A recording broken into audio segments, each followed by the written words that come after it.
Bom, eu vou falar aqui sobre um tema, tá, que aqui no Brasil ainda não é tão conhecido, eu acho, mas que provavelmente vai ser bastante conhecido daqui a pouco, que é o agrovoltaico, tá?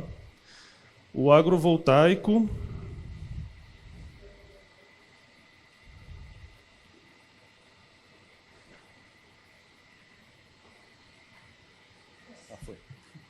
Bom, o agrovoltaico, tá? Ele nada mais é do que mostra aqui essa foto, tá? É uma combinação onde você tem a produção de eletricidade com o fotovoltaico e embaixo, entre as fileiras, tá? Você tem produção, algum tipo de produção agrícola, até mesmo algum tipo de criação de animais, tá? Então aqui tem um exemplo bastante ilustrativo do que seria esse conceito de sistema agrovoltaico, tá? Ele foi primeiramente conceituado em 1981 por pesquisadores do Instituto Fraunhofer, na Alemanha. E o primeiro projeto piloto data de 2004 no Japão. Tá? A primeira planta de maior escala foi implementada na China só 10 anos depois, em 2014. E em 2021, tá? Um número de 2 anos atrás, a gente já tinha 14 gigawatts instalados no mundo de sistemas considerados agrovoltaicos. Tá? Principalmente na China, tá? Que tem a maior parte desse tipo de sistema, 12 gigawatts em 2021, e também bastante nos Estados Unidos e países da Europa, como França, tá? Alemanha, e também no Japão, né? Onde começou os primeiros projetos pilotos. Bom, internacionalmente, tá, se conhece muito pelo nome AgriPV, tá, ou Agrivoltaics. Várias pessoas, obviamente, traduzem isso como agrivoltaico, tá?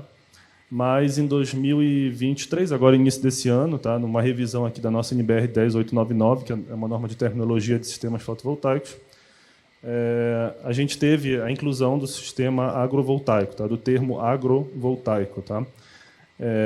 Aqui a ideia, né, a definição, que é a produção agrícola e produção de energia com fotovoltaico na mesma área. Tá? Obviamente, existe uma sinergia entre as duas, uma interfere um pouco na outra. Tá?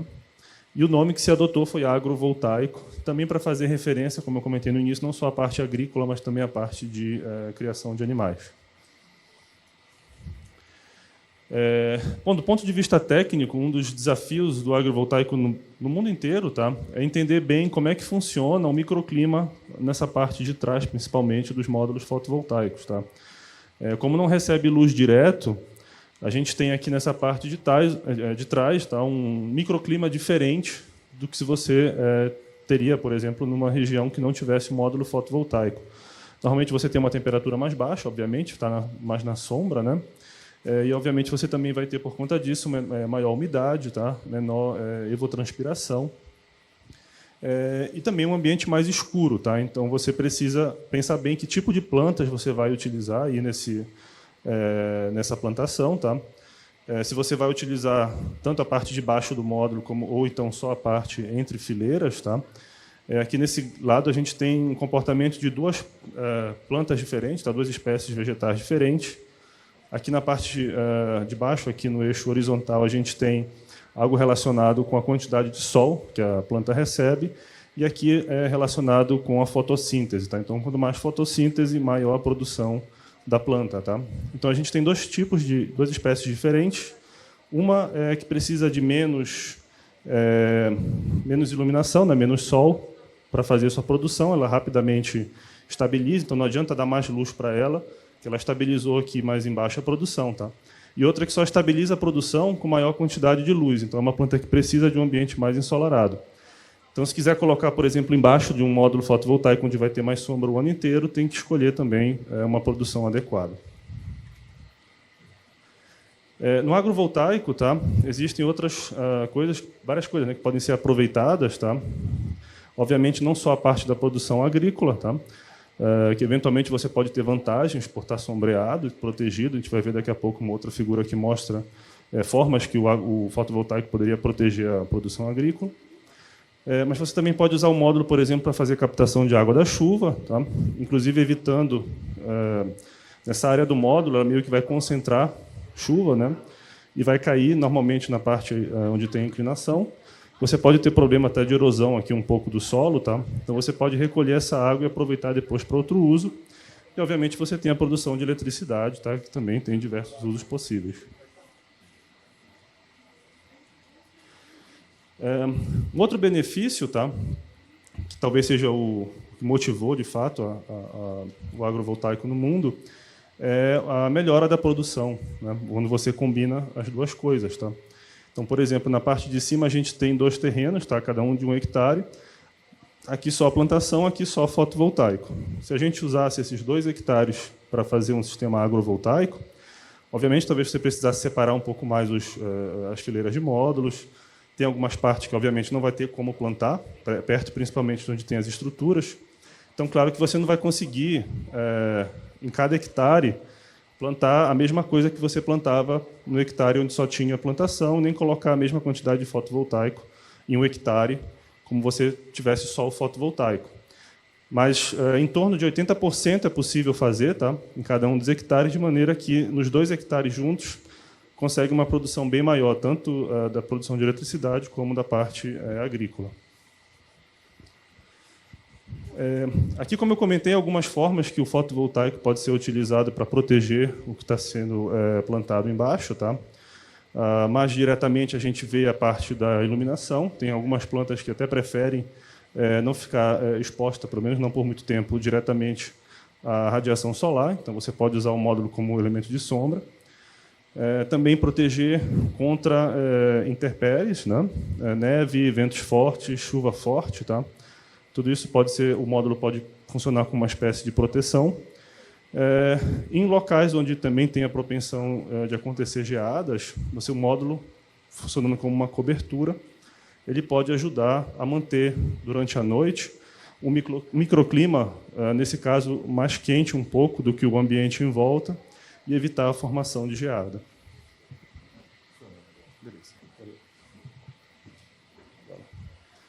Em relação às estruturas, tá?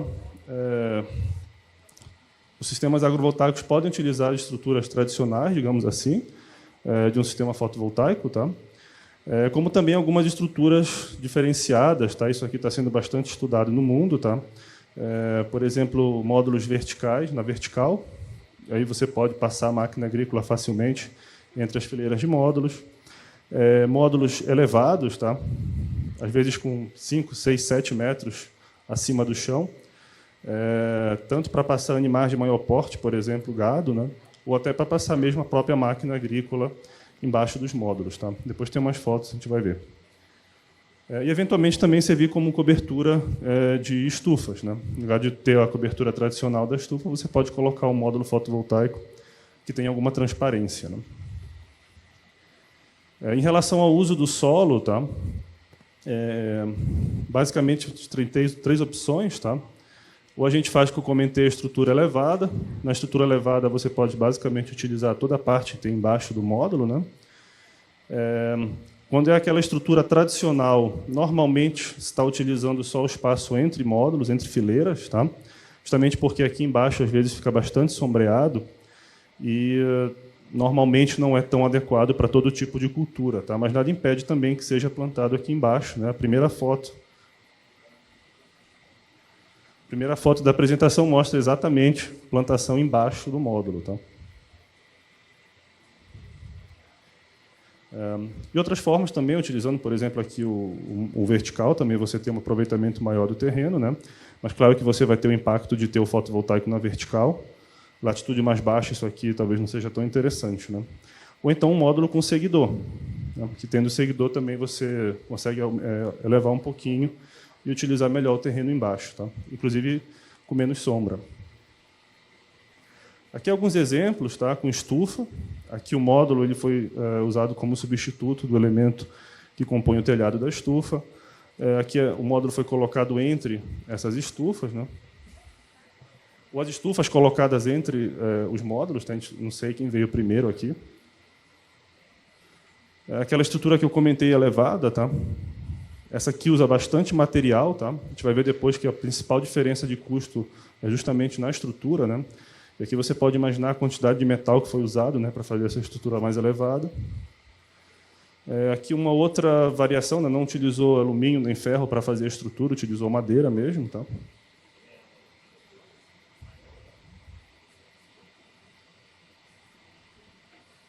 Travou de novo. Não, foi. Aqui alguns exemplos de sistemas com seguidores, tá? Tanto seguidor de um eixo vertical, aqui seguidor de eixo horizontal, ou seja, não tem impedimento, pode ser módulo fixo, módulo com segmento, funciona, né? Aqui eu comentei a estrutura bastante elevada, tá? Isso aqui deve ter 6 metros, pelo menos, de altura, tá? Para passar um trator embaixo. Não tem aqui, mas, inclusive, colheitadeira também passa embaixo. Aqui o sistema com módulo vertical, né? Comentei isso aqui para uma latitude menos elevada, talvez não seja tão interessante, mas é muito mais fácil para passar aqui o maquinário agrícola, né? Aqui, claro, utilizando o módulo bifacial, tá? Então, ele está no sentido norte-sul, né? Então, dos dois lados, na manhã e na tarde, você tem aproveitamento. Aqui para plantação de arroz, tá? Ou seja, não tem nenhum tipo de impedimento a que tipo de planta você vai colocar, você vai criar embaixo do módulo fotovoltaico, tá? É só uma questão mesmo da espécie, se ela é ou não apropriada para viver em um ambiente mais sombreado, né? Aqui, criação de animais, tá?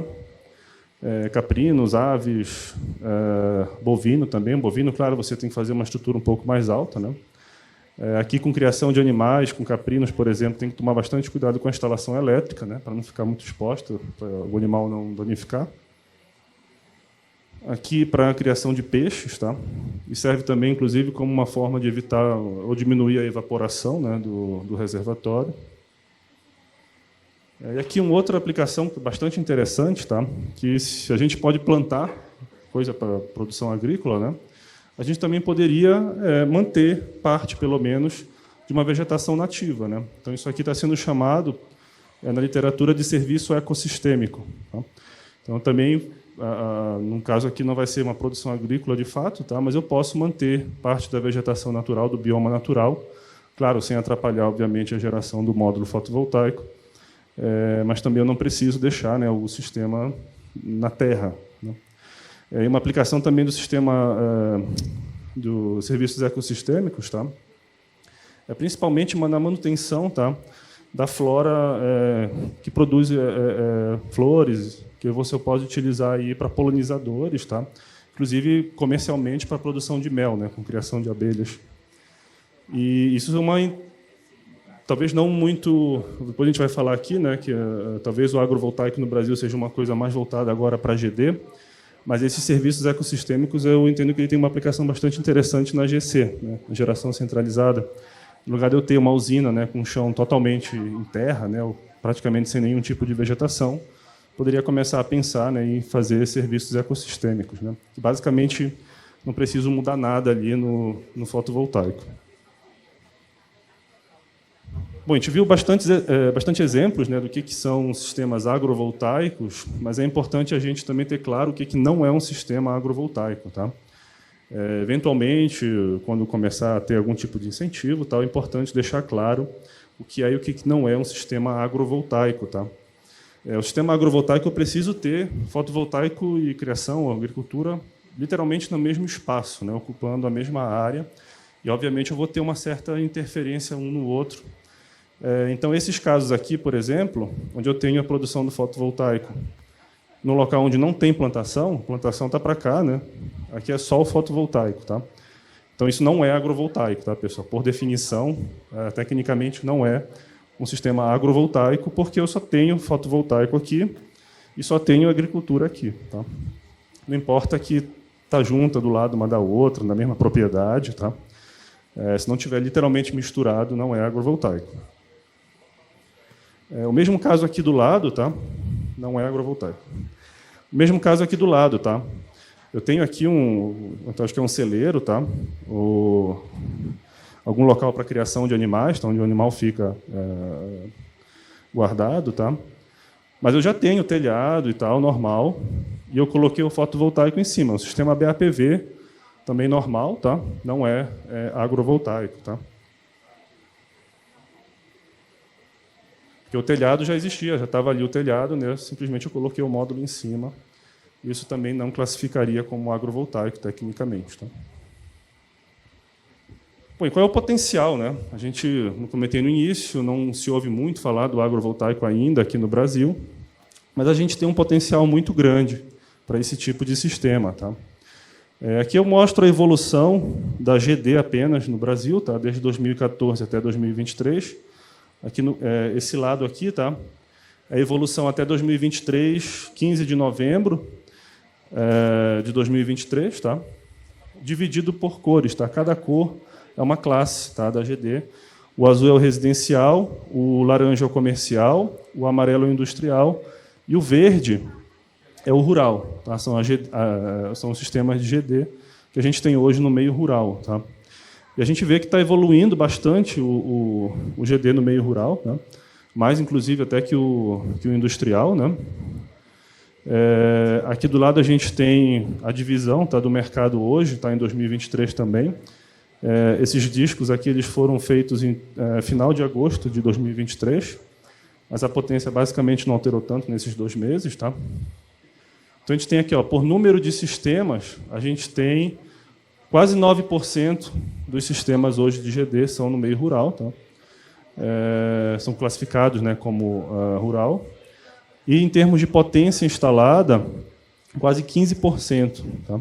Isso é bastante coisa. Né? A gente tem mais de 3, quase 3,5 gigawatts hoje de sistemas que são classificados como rural no Brasil.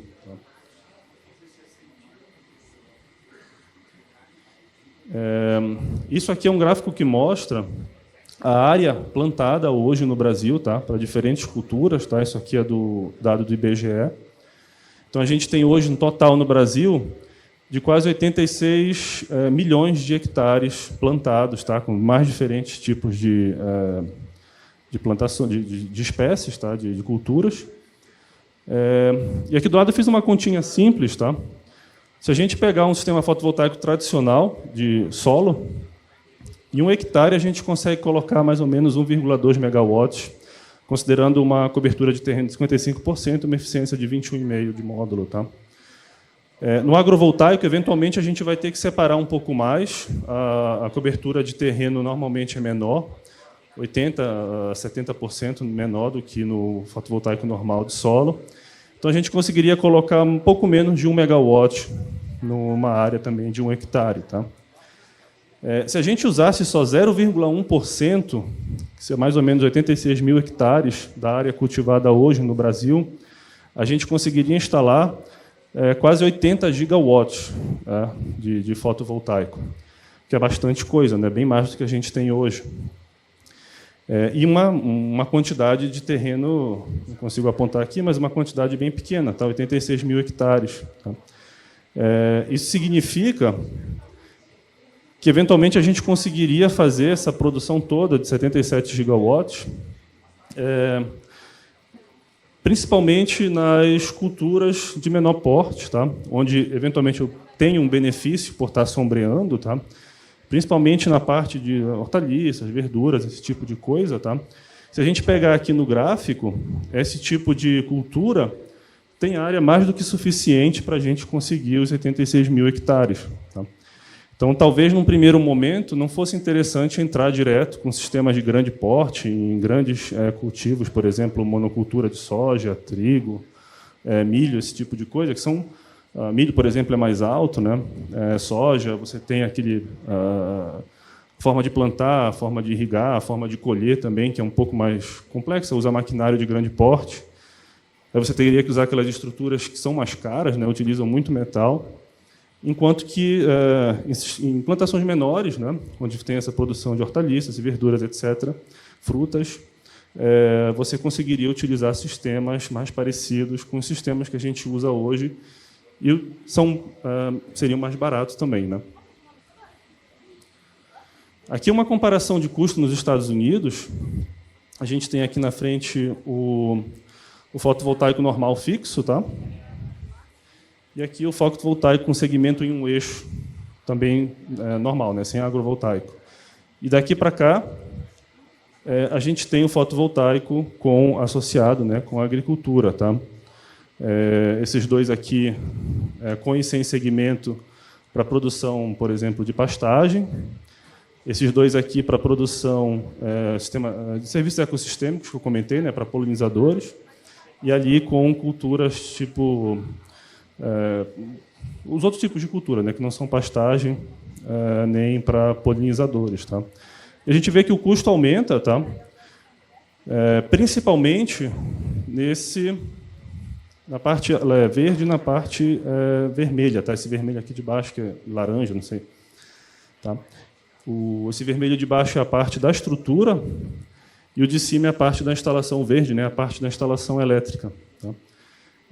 Então, a gente vê que essa é a principal diferença de custo, tá, de um sistema fotovoltaico normal, né, entre aspas, e um sistema agrovoltaico. Aqui também é uma outra comparação de custos nos Estados Unidos. Aqui já fazendo por parte do sistema. Tá? E, novamente, fica muito claro que a principal diferença é na estrutura, tá? E na parte de instalação elétrica. Aqui tem um pouco de diferença na parte dos módulos, tá? Porque, eventualmente, eu posso utilizar um módulo diferente para o agrovoltaico, um módulo desse semi-transparente, onde você tem separação entre células, e um módulo vidro-vidro, né? Que também é um pouquinho mais caro, mas a principal diferença é a estrutura e instalação elétrica. Tanto esse gráfico como esse gráfico é o custo de instalação, tá? E aqui nesse lado a gente tem um gráfico que mostra o valor da energia, tá? Do quilowatt-hora. Aqui um sistema fotovoltaico, né, montado no solo, e ali a comparação com os sistemas agrovoltaicos. Tá? E esse aqui, no final, é um sistema fotovoltaico de telhado menor que 10 kW. Tá? Então, nesse caso, nesse estudo que foi feito lá nos Estados Unidos, o agrovoltaico é um pouquinho mais caro, a energia, né, gerada no agrovoltaico é um pouquinho mais cara que o fotovoltaico montado no solo, mas ainda é mais barata que a energia do fotovoltaico de pequeno porte de telhado. Bom, e quais são os nossos desafios, né? Principalmente voltando agora aqui para o Brasil. Tá? Primeiro, é a gente entender quais são as espécies que a gente planta aqui no Brasil e quais seriam as mais apropriadas para um sistema agrovoltaico. Como eu comentei, eventualmente, começando, né, por sistemas de menor porte, eventualmente da geração distribuída, trabalhar mais a parte de frutas, hortaliças, verduras. Né? São sistemas bem mais simples e mais baratos de construir. Na sequência, o projeto do sistema fotovoltaico em si. Não existe no mundo, tá, uma definição já pronta, né, para fazer um sistema agrovoltaico. Tá? A maioria dos sistemas são sistemas de estudo. Então, se alguém chegar com uma solução definitiva, otimizada para agrovoltaico, não é verdade, tá? Ainda não temos isso. A qualidade dos materiais, tá? A gente viu que vai ter um microclima ali um pouco diferente, provavelmente um pouco mais úmido. Tá? Pode ter algum tipo de problema de degradação por conta disso. E o próprio fato de ter ali, eventualmente, algum maquinário, ferramenta agrícola, ou a própria criação de animais, principalmente se for animal de maior porte, também é importante prestar atenção na qualidade do material que vai ser utilizado. A adaptação do OIM, né? Então, principalmente se for um sistema de maior porte fotovoltaico, você vai ter que considerar que no meio vai ter uma plantação, né? Não vai poder chegar ali e passar de qualquer forma, chegar com um carro, por exemplo. A modelagem da produtividade dos sistemas, tá? Tanto da produção agrícola como da produção fotovoltaica, por conta dessa interação entre eles. Análise de viabilidade técnica e econômica para o Brasil, né? O que eu apresentei agora há pouco, foram estudos nos Estados Unidos, então a gente tem que fazer estudo no Brasil. Adaptação de regulamentação no Brasil, né? Até para dar incentivo a esse tipo de sistema. E a capacitação de pessoas. Tá? Então, aqui no Brasil, tá, a gente precisa bastante de projetos de pesquisa, né, e sistemas piloto para a gente desenvolver todas essas competências aqui no nosso cenário nacional. Tá? Rapidamente aqui mostrar, meu tempo já acabou, rapidamente mostrar aqui alguns projetos, tá, que a gente já tem no Brasil, projetos pilotos de pequeno porte. Esse foi o primeiro sistema, em 2019, em Pernambuco. Tá? Você tem um módulo fotovoltaico em cima. Embaixo aqui você tem produção hidropônica, tá, de hortaliças. Esse tanque aqui do lado é para produção de peixe, com a água que é captada do módulo. Tá? E embaixo da produção de hortaliça tem um cercadinho de tela para produção de galinha. Tá? E aqui em 2019 a gente não tinha norma, mas já usaram o termo agrovoltaico, tá? Lá em Pernambuco. Aqui é um sistema também em Pernambuco, tá? Já um ano depois, 2020, numa reserva indígena. Novamente aqui, ó, produção de hortaliça. Aqui um sistema 2022 em Alagoas, tá? Já com módulo elevado. Aqui um sistema no Pará, também com módulo elevado. Aqui um projeto que está sendo desenvolvido no fotovoltaico, na Federal de Santa Catarina, tá? Que é estudar também diferentes configurações de arranjos fotovoltaicos, né? De estrutura, né? Para montagem. E aqui um projeto nosso, tá? Que está em execução também, um projeto de P&D da ANP, financiado pela Total Energies, tá? Da USP, parceria do RCGI, lá do IEE e da Exalc, tá? Onde a gente vai instalar lá na Exalc, né, um sistema para estudar basicamente duas configurações de agrovoltaico, tá? Uma com módulos, que é esse aqui, tá? Com módulos mais elevados e mais espaçados, que é meio que o normal que está sendo feito por aí, tá? E uma outra estrutura, que é uma estrutura que simula um sistema que já é feito hoje em dia, né, tradicional, onde a gente vai também avaliar, né, a possibilidade de inserção do agrovoltaico em sistemas que já existem, né? É isso, obrigado.